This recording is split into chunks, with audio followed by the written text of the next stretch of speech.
The storm had long since subsided into a low, restless drizzle by the time the nightmare found me. It came without warning, as they always did, slipping beneath the surface of sleep like black oil spreading across water. One moment I was aware only of her cool weight against me. The steady rise and fall of her unnecessary breathing synced to the faint rhythm of my own pulse beneath her cheek. The next, I was elsewhere.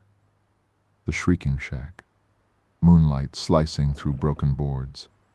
Lily's voice, soft, pleading, then sharp with terror. My wand raised, the word forming on my lips before I could stop it. Avada, green light. Her body crumpling like paper, the sickening crack of bone against floorboards. And then the worst part, the silence afterward. No scream, no heartbeat, just the echo of my own ragged breathing and the knowledge that I had done this, that I had chosen this. I jolted awake with a gasp that caught in my throat, muscles locked, heart slamming against my ribs so violently I was certain it would wake her. She did not stir. Her head remained pillowed on my chest, dark hair fanned across my skin, one arm draped loosely over my waist. Her face was slack in true sleep, rare for her, rarer still when she shared my bed. The faint glow of the dying lamp caught the curve of her lashes, the soft parting of her lips, peaceful, trusting. I could not bear to shatter it. Carefully, agonizingly carefully, I began to extricate myself. My left arm, numb from hours beneath her, slid free first. Then I eased my right hand from where it had tangled in her hair, fingers brushing the cool silk of it one last time. Inch by inch I shifted my body, rolling my weight onto my side so the mattress barely dipped. When her arm slipped from my waist, I froze, breath held, waiting for crimson eyes to flutter open. They did not.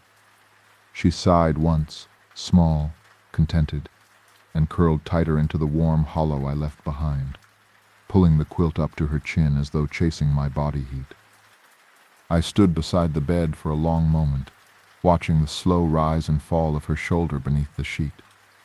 The nightmare still clawed at the edges of my mind, Lily's lifeless eyes staring up at me, accusing.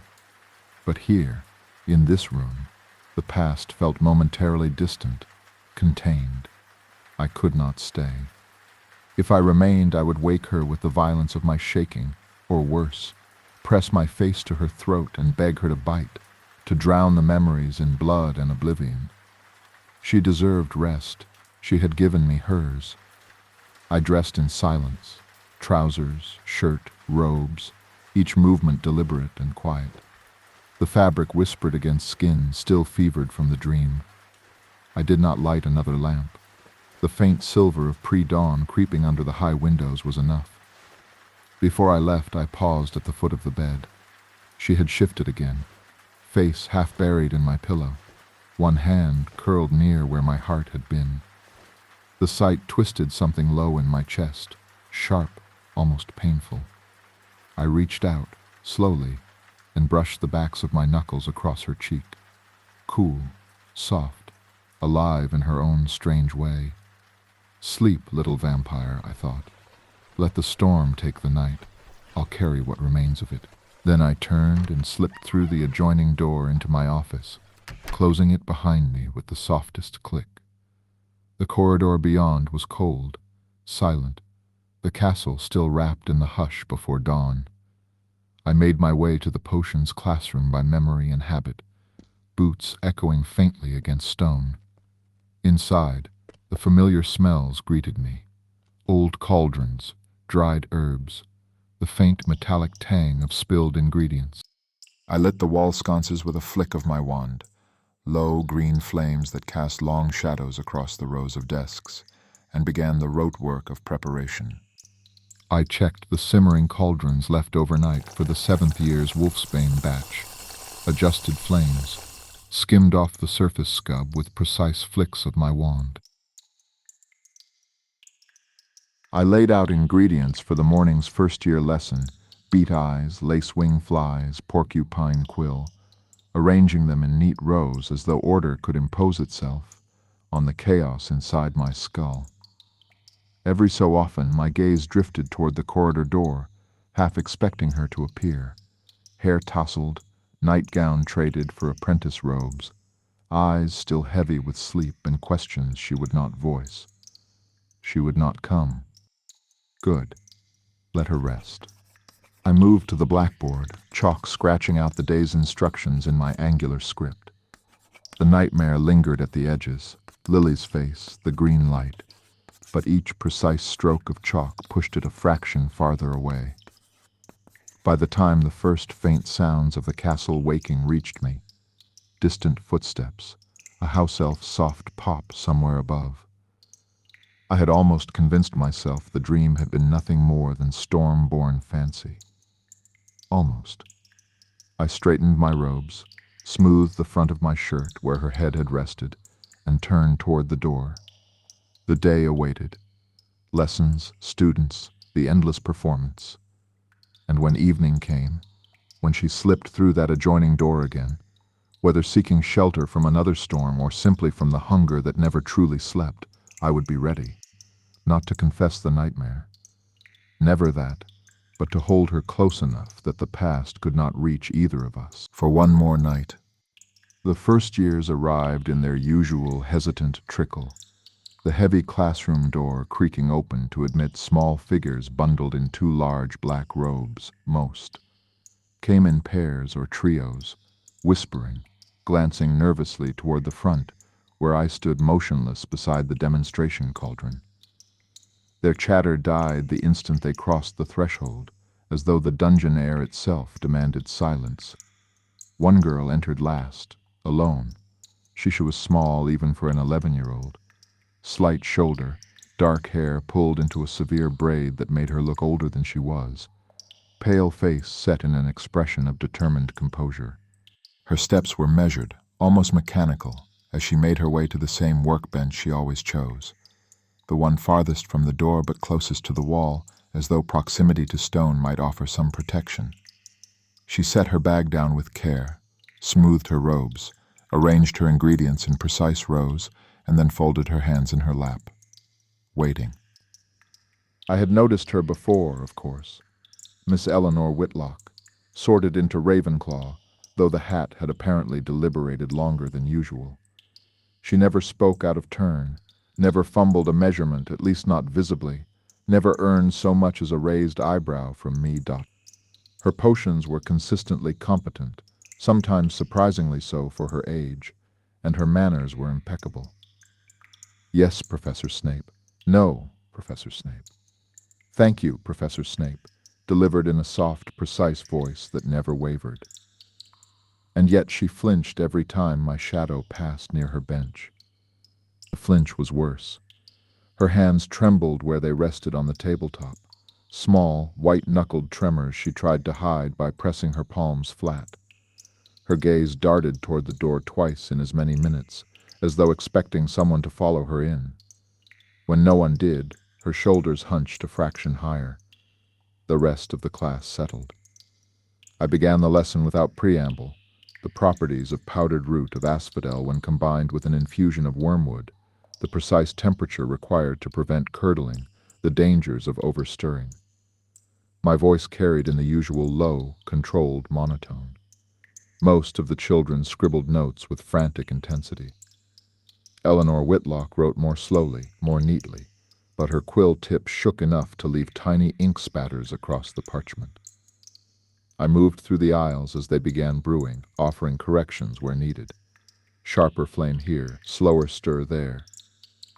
When I reached her bench, she stiffened so violently the pest clattered against the mortar. I stopped. Miss Whitlock.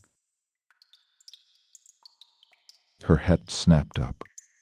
Wide hazel eyes met mine for the barest instant, before dropping to the cauldron as though it might swallow her whole. Professor, she whispered. I kept my tone even, neither warm nor cold, merely factual. You appear distracted. She shook her head quickly.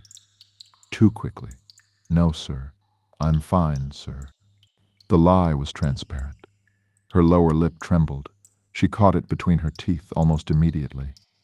I considered letting it pass. It would have been simpler. I had never needed to single her out for reprimand. There was no reason to begin now. Yet something in the way she sat, so small, so rigidly polite, so obviously terrified, pricked at the same raw place the nightmare had left raw earlier that morning. I lowered my voice, just enough that the words would not carry to the other benches. Something is wrong. She swallowed, her fingers curled into the edge of her robe. I waited. The silence stretched. A nearby cauldron hissed softly. Someone's flame flared too high and was hastily tamped down. Finally, barely audible, some of the others. They've been saying things. I did not move, did not react outwardly. What things? She shook her head again, eyes fixed on her ingredients as though they held the answer. Miss Whitlock. A touch firmer now, but still quiet. Look at me. It took her 3 heartbeats, but she did. Tears stood bright in her eyes, unshed. They say I'm strange, that I'm too quiet, that I must be hiding something. They pushed my books into the lake yesterday, said it was an accident. It wasn't. Her voice cracked on the last word. I didn't tell anyone. I thought if I worked harder they'd stop. The confession hung between us, small, fragile, delivered with the same careful politeness she used for everything else. I regarded her for a long moment. Then, very quietly, thank you for telling me. Her eyes widened slightly, surprise cutting through the fear. I straightened. Return to your work. The drat requires 7 counterclockwise stirs after the asphodel is added. No more, no less. She nodded jerkily. Yes, Professor. I moved on to the next bench, voice rising to its usual level as I corrected a Huffleboy's grip on his knife. But my attention remained attuned to her corner, the careful way she measured her ingredients now, the way her shoulders had lowered fractionally, the absence of fresh tremors in her hands. In my mind the decision formed, cold and certain. I would watch. Not obviously. Never obviously. A quiet word to the prefects here, an adjustment to seating arrangements there, a carefully timed patrol along the most common routes between Ravenclaw Tower and the Great Hall. If the harassment continued, if it escalated, I would deal with it. Not for sentiment, not for kindness, but because no child, however afraid, however well-mannered, should be forced to brew under the weight of deliberate cruelty in my classroom. And because, perhaps, some small, unacknowledged part of me recognized the shape of her fear, the desperate need to be invisible, the conviction that perfection might purchase safety, the bone-deep certainty that any misstep would bring punishment. I had lived that terror once. I would not allow it to flourish here. Class continued. Eleanor Whitlock brewed her draught flawlessly. When the bell rang and the others surged toward the door, she lingered just long enough to pack her bag with the same meticulous care, then paused at the threshold. She did not look back, but she whispered, so softly I might have imagined it. Thank you, Professor. Then she was gone. I remained where I was, staring at the empty doorway, the cauldron beside it still gently steaming. And in the silence that followed, I felt the faint, unwelcome stir of something I had long believed extinguished. Protectiveness. Extinguished the last of the flames with a flick of my wand. The day was not yet over, but certain things had already begun to change. The classroom door opened with its familiar low groan just as I finished arranging the row of pre-measured lacewing flies for the second-year lesson on shrinking solutions. I did not look up immediately. I knew her step, light, deliberate, the faint rustle of apprentice robes that carried the ghost of jasmine and cold stone. She entered without a word, moving straight to the supply cupboard as though this were routine. It was not entirely untrue. She often appeared between classes to assist with preparations when no one else was present, a silent offering of help that required no thanks and brooked no refusal. Today, however, The air between us felt thicker, charged with the residue of the night before and the unspoken questions she had not yet voiced. She began unpacking the crates of fresh ingredients I had levitated onto the workbench: knotgrass bundles, daisy roots still dusted with soil, a jar of leeches that writhed sluggishly against the glass. Her movements were precise, economical, fingers deft as she sorted and laid out chalking boards, knives, mortar and pestles in neat alignment. Yet I felt her gaze on me, not the usual soft, hungry regard, but something sharper, accusatory. I continued setting flame beneath the demonstration cauldron, adjusting the heat with a minute flick of my wand until the water inside reached the precise simmer required for the lesson's opening explanation. Only when the last of the ingredients was arranged did I speak. "I will be absent for a short while," I said, voice low and even. "Continue the preparations. Ensure the shrinking solution base is simmering correctly before the students arrive. No deviations." She paused, hand hovering over a bundle of knotgrass. Her head tilted slightly, enough that a lock of dark hair slipped free from her braid and brushed her cheek. She did not ask where I was going. She did not need to. Her thoughts brushed against mine, cool and pointed as winter wind through a cracked window. "You never leave before a lesson, not for anything trivial. What is it this time, Severus? Another secret? Another duty you won't share?" I met her eyes then, briefly, deliberately. Crimson rims gleamed in the low torchlight, narrowed with something between suspicion and hurt.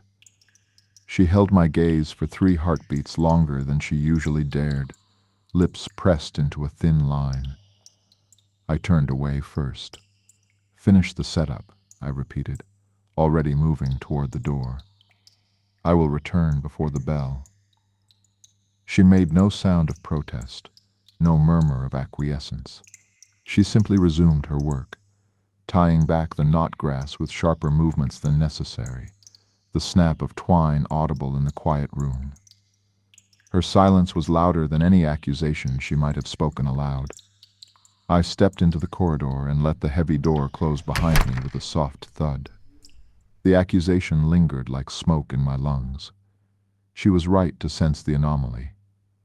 I rarely interrupted lesson preparations for anything short of an emergency summoned by the headmistress. Yet Miss Whitlock's whispered confession that morning had lodged itself somewhere beneath my ribs, small, persistent, impossible to ignore. A first year, alone, trembling over a cauldron, while older students toyed with her books and her peace. That image grated against every instinct I had spent decades honing. Control, detachment, the cold certainty that weakness invited destruction. I would not coddle the girl. I would not become some soft-hearted Gryffindor prefect dispensing hugs and platitudes. But I would ascertain whether the harassment had continued since morning, whether it had escalated in the corridors between classes, whether the child still carried that white-knuckled fear into every room she entered.